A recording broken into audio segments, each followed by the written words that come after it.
అంటే కొన్ని విషయాలు ప్రవీణ్ గారి మరణం తర్వాత చాలా అంటే చాలా గందరగోళం ఏర్పడిందనే చెప్పొచ్చు. Yes, exactly, వాస్తవంగా exactly, చెప్పాలంటే అది అవును. క్రైస్తవుల్లో కావచ్చు, హిందువుల్లో కావచ్చు, ముఖ్యంగా అవును, అవును. ముస్లింలు ఒక రోజు 2 రోజులు మాట్లాడి సైలెంట్ అయిపోయారు. ఉమ్, కానీ ఈ రెండు హిందూ క్రైస్తవుల మధ్యలో ఒక వార్ జరుగుతుంది నిజంగా. yes, yes, అవును, అవును. ఈ వార్ జరుగుతున్న ఈ తరుణంలోనే గట్టిగా గొంతు రేస్ చేసి అంటే ముందడుగేశారు అనుకోవచ్చు తను, అంటే ఒక ధైర్యం చేశారు అనుకోవచ్చు, ఎలాగనుకోవచ్చు మరి, అంటే నానా రకాల వ్యాఖ్యలు వినిపిస్తూ ఉన్నాయి పాస్టర్ అజయ్ గారి విషయంలో. మరి ఆయన మీద కేసు ఫైల్ అయింది. ముఖ్యంగా ఈ విషయం నేను అడిగితే సార్ మీకు కోపం కూడా రావచ్చు, కానీ నేను అడిగేస్తాను, మీరు ఏమనుకున్నా సరే, ఎందుకంటే ఈ మాట అనడానికి కూడా కారణం ఉంది. ఇప్పుడు ప్రవీణ్ పగడాల గారి మరణము సంభవించిన తర్వాత ఆయన ఆత్మకు కూడా శాంతి చేకూరకుండా వీళ్ళు ఇలా ఏంటి, అసలు వీళ్ళ రచ్చ ఏంటి, ఆయన మరణాన్ని కూడా అవమానిస్తున్నారు అని వ్యాఖ్యలు వినబడుతున్నాయి. అంటే క్రైస్తవులే ఇలా చేస్తున్నారు అని మాట వినబడుతుంది. దీనికి మీరేమంటారు? ఇది కరెక్ట్ కాదండి. ఎందుకంటే ప్రవీణ్ పగడాల గారు అంటే మాకు చాలా గౌరవం, అభిమానం, ప్రేమ. ఆయన అంటే మాకు చాలా ఇష్టం. అయితే ఆయన మరణాన్ని కూడా అవమానిస్తున్నారు అన్నది వాస్తవమే. అది ఎటు సైడ్ నుంచి అంటే క్రైస్తవుల పక్షం నుంచి ఎవరు కూడా ప్రవీణ్ పగడాల గారి యొక్క మరణాన్ని అవమానించలేదు. ఎందుకు అవమానించలేదంటే ఆయన అవమానించే వాళ్ళైతే వేలాది మందిగా తరలి వచ్చి రాజమండ్రి గవర్నమెంట్ హాస్పిటల్కి రావాల్సిన అవసరం లేదు. అవమానించలేదు క్రైస్తవులు, అభిమానిస్తారు ఆయన్ని. అయితే ఆయన మరణాన్ని అవమానిస్తుంది ఎవరంటే హైందవులకు సంబంధించిన కొంతమంది వ్యక్తులు, హమారా ప్రసాద్, కరుణాకర్ సుగుణ, రాధా మనోహర్ దాస్, పార్వతి, లలిత్, వీళ్ళు ఆయన మరణాన్ని అవమానపరుస్తున్నారు. ఆయన మరణించిన తర్వాత కూడా మానవతా దృక్పథం కూడా లేకుండా చస్తే చచ్చాడులే, దేశద్రోహి, చచ్చిపోతే మనం బాధపడాల్సిన అవసరం లేదని ఒకరు, తాగి తూగి చచ్చాడు అని ఒకరు, ఒకడేమో మహాభయంకరమైనటువంటి దుర్భాషలాడి ఒకడు, ఇలా రకరకాలుగా ఆయన మరణాన్ని అవమానపరుస్తుంది వాళ్ళు తప్ప క్రైస్తవులు కానీ క్రైస్తవుల పక్షముగా మేము గంటం విప్పుతున్న మేము కానీ ఎక్కడ కూడా ఆయన మరణాన్ని అవమానపరుస్తూ మాట్లాడలేదు. ఆయన మరణం ఘనత కలిగినట్లుగా ఆయన మరణం చాలా గొప్పదిగానే మేము మాట్లాడుతున్నాం. ఆయన మరణం వెనక రాజకీయాలు లేవు, మేము అవమానపరచాలని లేదు. ఆయన మరణాన్ని చాలా మంది అవమానపరుస్తున్నారు తప్ప మేము అభిమానిస్తున్నామే కానీ అవమానించే వాళ్ళు మేము కాదు.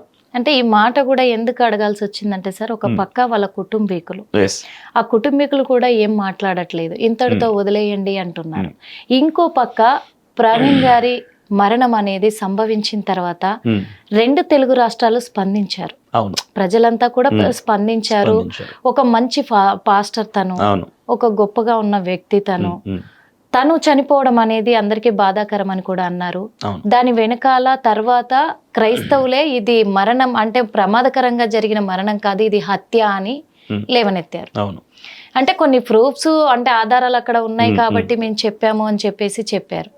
దాన్ని బేస్ చేసుకొని పోలీసులు సీసీ ఫుటేజ్ బయట పెట్టడం కూడా జరిగింది చాలా వరకు. దాన్ని కూడా డూప్ అన్నారు వాస్తవంగా చెప్పాలంటే. కానీ డూప్ అన్నారు, ఇక్కడ అవమానించారు అంటే కుటుంబ సభ్యులు ఒకవేళ అది డూప్ అయితే, పోలీసులు బయట పెట్టింది డూప్ అయితే, నిజంగా హత్య జరిగిన ఉంటే ఒక భార్యగా కావచ్చు, ఒక కూతురుగా కావచ్చు, తన తోడబుట్టిన వాళ్ళు కావచ్చు, ఎవరైనా సరే ఎంతైనా స్పందించకుండా ఉండరు కదా సార్. కానీ ఇక్కడ ఒక పాయింట్ ఏంటంటే ఆ కుటుంబం సైడ్ నుంచి ఒక వాయిస్ వినిపించింది. అది ఎవరి వాయిస్ అంటే ప్రవీణ్ పగడాల గారి యొక్క వైఫ్ జెసికా గారి వాయిస్ వినిపించింది.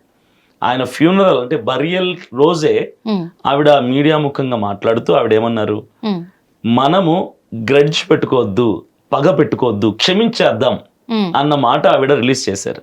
అంటే ఆవిడ కోణంలో కూడా దీని వెనక ఎవరో కుట్రకారులు ఉన్నారు, శత్రుముఖ ఉంది, ఒకవేళ చేస్తే చేయనివ్వండి, మనమైతే క్షమించేద్దాం అని ఆవిడ చేతులు కడిగేసుకున్నారు. ఆవిడ క్షమించేశారు. ఆవిడ కుటుంబం సైడ్ నుంచి క్షమించేసాం మేము అన్నారు కాబట్టి ఇక ఆ ఫుటేజెస్ లో ఉన్నది ప్రవీణ్ గారు కాకపోయినా, ప్రవీణ్ గారి స్థానంలో ఇంకొకరిని పెట్టినా, అక్కడ ఏదైనా వెనక ఎవరో ఉండి స్క్రీన్ ప్లే కథనం అంతా డైరెక్షన్ నడిపించినా సరే వాళ్ళ సైడ్ నుంచి మేము క్షమించేసాం అన్నారు కాబట్టి ఇక ఏ ఫుటేజ్ రిలీజ్ చేసినా వాళ్ళు రెస్పాండ్ అవ్వదలుచుకోలేదు. అందుకు వాళ్ళు రెస్పాండ్ అవ్వలేదు. కానీ అక్కడ ప్రవీణ్ పగడాల గారిని ఒప్పుకున్నట్టు కాదు అది. అయితే ఇక్కడ ఒకటి సార్, మీరు ఆధారాలు అక్కడ ఉన్న అక్కడ తను ఎక్కడైతే తన మృతదేహం ఉందో అక్కడున్న ఆధారాలను బట్టి ఇది కంపల్సరీ హత్య అన్నారు. ఎందుకంటే 2 కర్రల మీద ఉన్న బ్లడ్ కావచ్చు, చాలా ఉన్నాయి. ఎగ్జాంపుల్ గా చెప్తున్నాను నేను. అవి పట్టి మీరు ఇది ఖచ్చితంగా హత్య అంటున్నారు. కానీ ఇంత ఫుటేజ్ రిలీజ్ చేసిన తర్వాత మాత్రం ఇది డూపు అని ఎలా అనగలుగుతున్నారు? ఎందుకంటే ఫస్ట్ మా దగ్గర మాకు కొన్ని ప్రశ్నలు ఉన్నాయి. ఆయన ఎక్కడైతే మరణించాడో, ఎక్కడైతే యాక్సిడెంట్ అయిందని చెప్పారో అక్కడ మాకు కొన్ని ప్రశ్నలు ఉన్నాయి. ఇనిషియల్ గా ఫస్ట్ కొన్ని బేసికల్ క్వశ్చన్స్ ఉన్నాయి. ఫస్ట్ క్వశ్చన్ ఏంటంటే, ఆయన మాస్క్ పెట్టుకొని ట్రావెల్ చేశాడు, ఆయన ఎక్కడ మాస్క్ తెలియదు, అందరికి తెలిసిన విషయం. ఒకవేళ ఆ ఫుటేజెస్ అని నిజం అనుకుంటే, ఆయన చనిపోయినప్పుడు కూడా బలమైన గాయం తగిలింది ఎక్కడంటే నోటికి, నోరు లిప్స్ కట్ అయిపోయి బలమైన గాయం తగిలింది.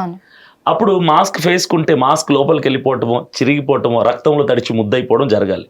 కానీ మరణించిన దగ్గర మృతదేహం పక్కన ఆయన పెట్టుకున్న మాస్క్ నీట్గా ఫోల్డ్ చేసి, దానికి హ్యాండిల్స్ కూడా ఉన్నాయి, ఇయర్ హ్యాండిల్స్ కూడా ఉన్నాయి, నీట్గా ఫోల్డ్ చేసి దాని మీద స్పెట్స్ పెట్టి పెట్టారు. ఎలా పక్కకు వచ్చింది మాస్క్? మొదటి ప్రశ్న. స్పెట్స్ ఇక్కడ తగిలించున్నాయి, అవి విరిగిపోలేదా? రెండో ప్రశ్న. ఇవి చాలా ప్రశ్నలు ఉన్నాయి మాకు, చాలా ఉన్నాయి చెప్పారు కూడా. ఇక్కడ ప్రశ్నలకి సమాధానాలు లేవు. ఇనిషియల్ గా మాకు వచ్చిన డౌట్స్ కి ఆన్సర్స్ లేవు. ఇంకొక డౌట్ ఏంటంటే, మేజర్ డౌట్ ఇది, ఒక వ్యక్తి మరణిస్తే అది యాక్సిడెంట్ అవ్వచ్చు, మర్డర్ అవ్వచ్చు, సస్పిషియస్ డెత్ అవ్వచ్చు, అనుమానాస్పద మృతి అయినా. ఒక వ్యక్తి మరణించాడంటే ఇమ్మీడియట్ గా పోలీస్ డిపార్ట్మెంట్ చేయాల్సింది ఏంటంటే, ఆ వ్యక్తి ఉన్న స్థలాన్ని రెస్ట్రిక్ట్ చేయటం, ఆ ప్రమిసెస్ ని రెస్ట్రిక్ట్ చేయటం, ఆ ప్రాంతాన్ని. ఎందుకంటే అక్కడ ఫింగర్ ప్రింట్స్ ఉంటాయి, ఫుట్ ప్రింట్స్ ఉంటాయి, అని ఏవో వస్తువులు ఉంటాయి. ఎవరన్నా వెనక ఉంటే ఒకవేళ వాటిని పట్టుకోవడానికి ఆధారాల కోసం వెళ్తారు. కానీ ప్రవీణ్ పగడాల గారి మరణం తర్వాత పోలీస్ వాళ్ళు వచ్చారు, మృతదేహాన్ని తీసుకుని తరలించారో, పోస్ట్ మార్టంకి తీసుకెళ్లారు. 40 గంటల వరకు ఆ ప్రెమిసెస్ ని వాళ్ళు ప్రొటెక్ట్ చేయలేదు. ఈ రోజు రాత్రి 12:30కు చనిపోతే, 24వ తారీఖు రాత్రి 12:30కు చనిపోతే 25వ తారీఖు అంతా వదిలేశారు.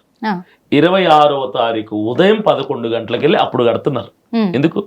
ఇక అన్ని ఆధారాలు పోయి ఉంటాయి కదా, ఏ ప్రింట్స్ ఉండవు కదా, అక్కడ ఏ ప్రూఫ్స్ ఉండవు కదా, ఏ ఎవిడెన్స్లు దొరకవు కదా.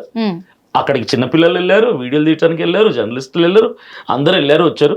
వీళ్ళు మాత్రం ఆ బాడీ మృతదేహాన్ని అక్కడ నుంచి తరలించాక 2వ రోజు వెళ్ళి అప్పుడు రెస్ట్రిక్ట్ చేశారు.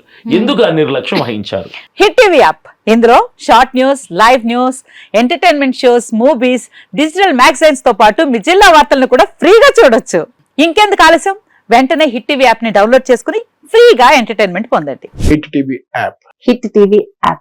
Please download hit TV app. Hit TV app ని ఫ్రీగా డౌన్లోడ్ చేసుకుని ఎంజాయ్ చేయండి. మీకు నచ్చిన ఎంటర్టైన్మెంట్ కోసం హిట్ టీవీ యాప్ ని ఫ్రీగా డౌన్లోడ్ చేసుకుని ఎంజాయ్ చేయండి. హిట్ టీవీ యాప్ ని డౌన్లోడ్ చేసుకుని ఆస్వాదించండి, ఆశీర్వదించండి. ఇంతమంది సెలబ్రిటీలు హిట్ టీవీ యాప్ ని డౌన్లోడ్ చేసుకోండి అని చెప్తున్నారంటే ఎంత మంచి యాప్ ఆలోచించండి.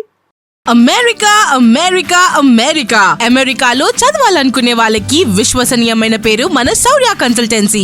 UK లో 1 year masters, UK లో 1 year masters, 2 years work permit up to 5 years visa. Contact Saurya Consultancy. Contact 89851 89851.